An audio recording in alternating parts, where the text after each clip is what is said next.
Referente ao processo número 136/2023 do projeto de lei número 97/2023. Parecer é favorável ao processo número 136/2023 contido no projeto de lei número 97/2023. Recebe-se a Comissão de Desenvolvimento Urbano, Transporte e Habitação, SEDUT, para análise e parecer do projeto de lei supramencionado, de autoria da vereadora Rosa Fregeire, que denomina Via Pública Municipal do Distrito de Vila Seca, com o nome de Estrada Municipal Francisco Bassanese.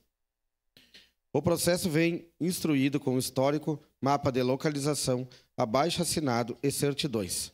Baixado à Secretaria Municipal do Urbanismo, SMU, manifestou-se a folha 22 e seguintes do processo administrativo número 23/8050-00141009-4, informando que a estrada em questão a ser denominada, codificada sobre o número 181 no bairro São Vítor, Coab, regulariza pela Instrução Normativa 01/2007 com o nome de Estrada Municipal Francisco Bassanese.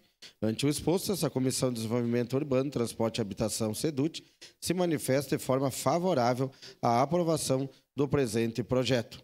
Caxias do Sul, 28 de março de 2024, 149 anos da colonização e 134 anos da emancipação política. O documento vem assinado pelo presidente Adam Heck, relator Adriano Bressan, vereador Lucas Carenato, vereador Lucas Gil e vereadora Tatiane Frisso. Era isso, senhor presidente.